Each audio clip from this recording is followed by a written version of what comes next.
Hello friends, എല്ലാവർക്കും നമസ്കാരം. നമ്മുടെ ഇഷ്ടപരമ്പരയുടെ ഇന്നത്തെ പുതുപുത്തൻ വിശേഷങ്ങളിലേക്ക് ഏവർക്കും സ്വാഗതം. എല്ലാവർക്കും നല്ലൊരു ദിവസമാകട്ടെ എന്ന് ആശംസിച്ചുകൊണ്ട് തന്നെ നമുക്ക് വിശേഷങ്ങളിലേക്ക് കടക്കാട്ടോ. അങ്ങനെ രാഗിണി രണ്ടും കൽപ്പിച്ച് കളത്തിലിറങ്ങിയിരിക്കുകയാണ്. നിവിനെയും കൊണ്ടേ പോകൂ എന്നൊരു തീരുമാനത്തിൽ എത്തിയിരിക്കുകയാണ് കേട്ടോ. രാഗിണിയുടെ ആ ഒരു പ്രസ്താവന കേൾക്കുന്നതോടുകൂടി രാജേശ്വരിക്കും വളരെയേറെ സമാധാനമാവുകയാണ്. ഇനി കാവേരിയുടെ വലയിൽ നിന്നും നിവിനെ രക്ഷിച്ച് രാഗിണി മോള് തൻ്റെ മകനെ തനിക്ക് നേടിത്തരും എന്നൊരു ചിന്തയൊക്കെ വരിക. അപ്പോൾ ഇത് കാണുന്ന രാജേശ്വരിയുടെ ഭർത്താവ് ചോദിക്കും, നിനക്ക് ഇപ്പോഴെങ്കിലും സമാധാനമായല്ലോ, നമ്മുടെ മോനെ ഇനി രാഗിണി മോള് നോക്കിക്കോളും, അവർ തമ്മിലുള്ള കല്യാണം എത്രയും വേഗം നമ്മൾ നടത്തുകയും ചെയ്യും.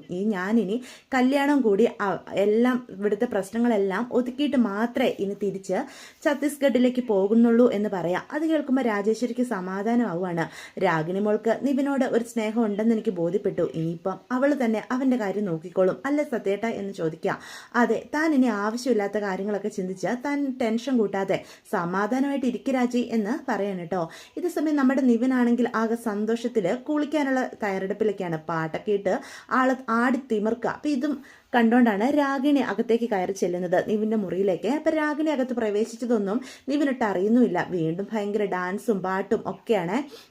പെട്ടെന്ന് രാഗിണി ചോദിക്കും, എനിക്കകത്തേക്ക് കയറി വരാവോ എന്ന് ചോദിക്കാം. എന്നിട്ട് ഓടിപ്പോയി നിവിനെ അങ്ങോട്ട് പിടിക്കുക. നിവിൻ ഞെട്ടിപ്പോവാണ്. അയ്യോ, ആരിത് രാഗിണിയോ എന്ന് പറയാം.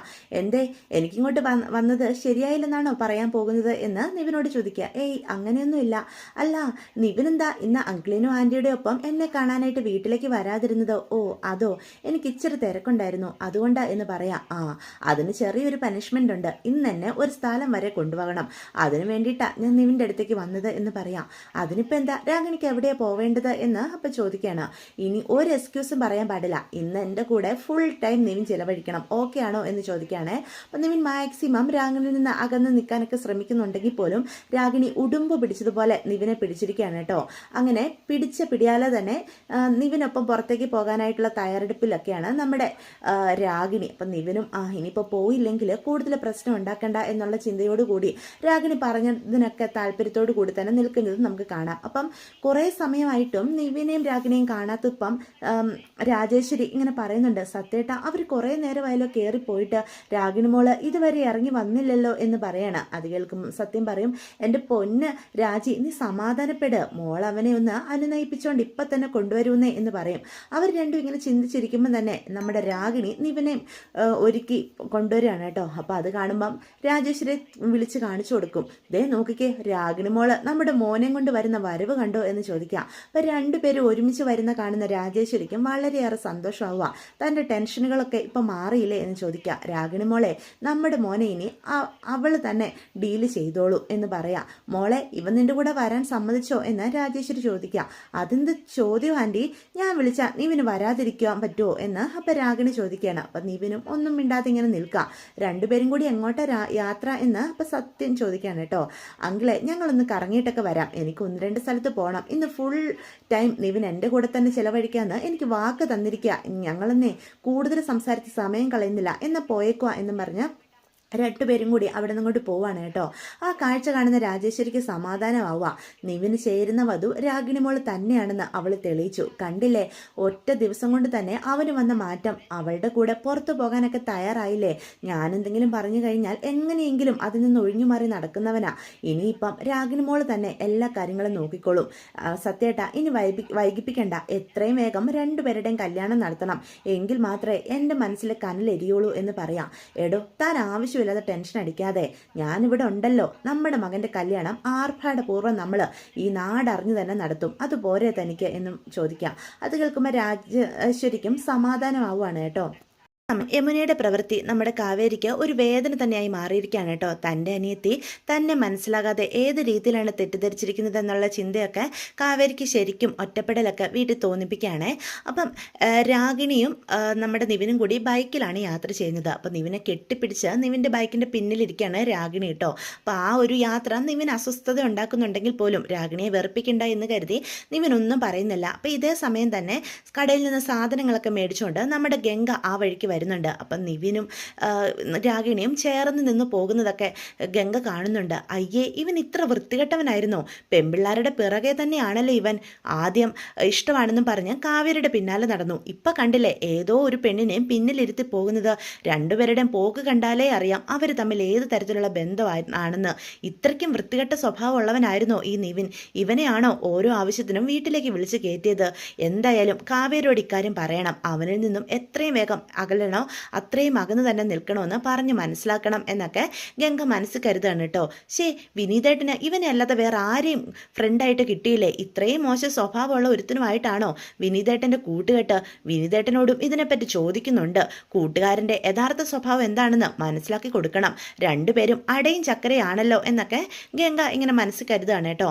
ഇതേ സമയം കാവേരി വീട്ടിൽ ആകെ സങ്കടപ്പെട്ടിരിക്കുക. അപ്പം അതും കണ്ടുകൊണ്ടാണ് നമ്മുടെ ഗംഗ അങ്ങോട്ട് ചെല്ലുന്നത്. നീ എന്താ ഇത്ര ആലോചിച്ചിരിക്കുന്നത് എന്ന് ചോദിക്കുക. ഏയ് ഒന്നുമില്ല ചേച്ചി എന്ന് കാവേരി ഇപ്പം മറുപടി പറയും. ആ കാവേരി, ഞാൻ ഇന്നൊരു കാഴ്ച കണ്ടു. ആ നിവിനില്ലേ വിനീതേട്ടൻ്റെ കൂട്ടുകാരൻ, അവനുണ്ടല്ലോ ഇന്നൊരു പെണ്ണിനെയും പിന്നിൽ വെച്ചുകൊണ്ട് രണ്ടുപേരും കൂടി കെട്ടിപ്പിടിച്ചാ പോകുന്നത്. റോഡിലൂടെയാ പോകുന്നതെന്നൊരു ചിന്ത പോലും അവർക്കില്ല. അത്രയ്ക്കും ഇടപഴകിയ രണ്ടുപേരും കൂടി പോകുന്നത്. ഇതൊക്കെ ശരിയായിട്ട് തോന്നുന്നുണ്ടോ? അവനൊരു ഫ്രോഡാ, അല്ലെങ്കിൽ നിന്നോട് പ്രണയമാണ് ഇഷ്ടമാണെന്നൊക്കെ എല്ലാവരുടെ അടുത്തും വിളിച്ചു പറഞ്ഞിട്ട് ഇപ്പം അവനെന്താ ചെയ്യുന്നത്? വേറൊരു പെൺകുട്ടിയുമായിട്ട് കെട്ടിപ്പിടിച്ച് യാത്ര ചെയ്യുന്നു. അത്രയ്ക്കും വൃത്തികെട്ടവനാ ഈ വിനീതേട്ടൻ. ഇങ്ങ് വരട്ടെ, കൂട്ടുകാരൻ്റെ മഹത്വത്തെപ്പറ്റി പറയാനേ വിനീതേട്ടന് നേരമുള്ളൂ. അത് ഞാനിന്ന് തീർത്ത് കൊടുക്കുന്നുണ്ട് എന്നൊക്കെ പറയാം. അപ്പം കാവേരിയുടെ മനസ്സിൽ നിവിനോട് യാതൊരു സ്നേഹവുമില്ല എന്നൊക്കെ പറയുന്നുണ്ടെങ്കിലും ശരിക്കും നമ്മുടെ കാവേരിക്ക് നിവിനോട് അത്രയ്ക്ക് ഇഷ്ടമുണ്ട് കേട്ടോ. തനിക്ക് എന്ത് പ്രതിസന്ധി വരുമ്പോഴും തൻ്റെ വീട്ടിലുള്ളവർ കൂടെ നിൽക്കുന്നതിനേക്കാൾ കൂടുതൽ തൻ്റെ കൂടെ നിൽക്കുകയും സപ്പോർട്ട് ചെയ്യുകയും ഒക്കെ ചെയ്യുന്നത് നിവിനാണ്.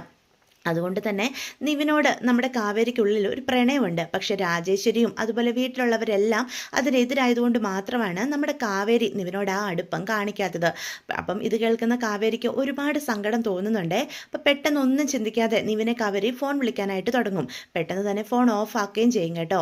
ഇതേ സമയം രാഗിണിയെ എല്ലാ സ്ഥലങ്ങളിലൊക്കെ കൊണ്ടുപോയതിന് ശേഷം വീട്ടിലേക്ക് മടങ്ങിപ്പോകുമായിരുന്ന നമ്മുടെ നിവിൻ പെട്ടെന്നാണ് ബസ് സ്റ്റോപ്പിലായിട്ട് യമുനയും കൂട്ടുകാരിയും കൂടി നിൽക്കുന്ന കാണുന്നത്. അപ്പം നിവിൻ അകലേന്ന് വരുന്ന കാണുമ്പം തന്നെ യമുനയുടെ മനസ്സിലേക്ക് പ്രണയം അങ്ങ് പൂത്തുലയുമാണ് കേട്ടോ. ഇപ്പം യമുനയുടെ മനസ്സിൽ നിവിൻ മാത്രമേ ഉള്ളൂ. തനിക്കൊരു പ്രതിസന്ധി ഉണ്ടായപ്പം എല്ലാ പ്രതിസന്ധികളിൽ നിന്നും തന്നെ രക്ഷിച്ച് തനിക്ക് വില കൂടിയ സാരി സമ്മാനിച്ച തൻ്റെ പ്രണയിതാവായിട്ടാണ് യമുന ഇപ്പം നിവിനെ കാണുന്നത്. ആർക്കു വേണ്ടിയും ഒന്നിനു വേണ്ടിയും താൻ നിവിനെ വിട്ടുകൊടുക്കില്ല. ഈ പ്രണയം തനിക്ക് വേണം എന്നൊരു വാശി കൂടി യമുനയുടെ മനസ്സിലുണ്ട്. എൻ്റെ സഹോദരിയോടാണ് നിവിന് പ്രണയമെന്നൊന്നും യമുനയ്ക്കൊട്ട് മനസ്സിലാകുന്നുമില്ല. യമുന തന്നോടുള്ള പ്രണയം കൊണ്ടാണ് നിവിൻ തന്നോട് ഇത്രയേറെ അടുപ്പം കാണിക്കുന്നതെന്ന് തെറ്റിദ്ധരിച്ച് വെച്ചിരിക്കുകയാണ് കേട്ടോ. നിവിനാണെങ്കിൽ ഒരു കാര്യങ്ങളും വ്യക്തമായിട്ട് യമുനയോട് പറയുന്നുമില്ല. അപ്പം വണ്ടി അവിടെ നിർത്തുകയാണ് യമുനയുടെ അടുത്ത്. എന്താ യമുന ഇവിടെ നിൽക്കുന്നത് എന്ന് ചോദിക്കുക. അല്ല, ബസ് നോക്കി നിന്നതാ, ബസ് ഇപ്പോൾ വരുമോ അതോ ഞാൻ കൊണ്ടാക്കണോ എന്ന് നിവിൻ അപ്പം ചോദിക്കുകയാണ്. അപ്പോൾ കൂട്ടുകാരികളൊക്കെ യമുനെ കളിയാക്കുന്നുണ്ട് കേട്ടോ. എന്താടി നീ പോകുന്നുണ്ടോ എന്നൊക്കെ ചോദിക്കുകയാണ്. അപ്പോൾ യമുനയ്ക്ക് നിവിൻ്റെ കൂടെ തന്നെ പോകണമെന്ന് തന്നെയാണ് കേട്ടോ ആഗ്രഹം. പെട്ടെന്ന് യമുനയാണെങ്കിലും മടിച്ചു നിൽക്കുന്ന കാണുമ്പം നമ്മുടെ നിവിൻ വിളിക്കുന്നത് കാവേരിയുടെ അനിയത്തി, തൻ്റെ അനിയത്തി എന്നൊരു സ്ഥാനത്തോടു കൂടി മാത്രമാണ്. എന്താ യമുനെ, എൻ്റെ കൂടെ പോരുന്നോ, ഞാൻ തന്നെ ഡ്രോപ്പ് ചെയ്തോ എന്ന് പറയാം. അപ്പം അത് നമ്മുടെ യമുനയ്ക്കൊരു സ്വപ്ന സാക്ഷാത്കാരം പോലെ തോന്നുകയാണ്. അതുകൊണ്ട് തന്നെ ഒന്നും ചിന്തിക്കാതെ നിവിൻ്റെ പിന്നിൽ ബൈക്ക് കയറി പോവാണ് കേട്ടോ. അപ്പോൾ ഇതൊക്കെയാണ് ഇന്നത്തെ എപ്പിസോഡിൻ്റെ വിശേഷങ്ങൾ. നിവിനോടൊപ്പമുള്ള യാത്ര യമുനയ്ക്ക് അത്രയേറെ മനോഹരമായിട്ട് തോന്നുവാണേ. ഇപ്പം വിശാലിൻ്റെ പ്രണയവും ഒന്നും യമുനയുടെ മനസ്സിലില്ല. നിവിൻ നൽകുന്ന പ്രണയവും പ്രണയ സമ്മാനങ്ങളും നിവിനും ഒത്തുള്ളൊരു ജീവിതവും മാത്രമാണ് യമുന മനസ്സിൽ കാണുന്നത്. ഇതൊക്കെയാണ് വിശേഷങ്ങൾ. വീഡിയോ ഇഷ്ടപ്പെട്ടുവെങ്കിൽ ചാനൽ ഒന്ന് സബ്സ്ക്രൈബ് ചെയ്ത് സപ്പോർട്ട് ചെയ്യാൻ, ലൈക്ക് ചെയ്യാനും മറക്കരുത്. നിങ്ങളുടെ അഭിപ്രായങ്ങൾ കമൻസ് വഴി എന്നെ അറിയിക്കാനും മറക്കരുത്.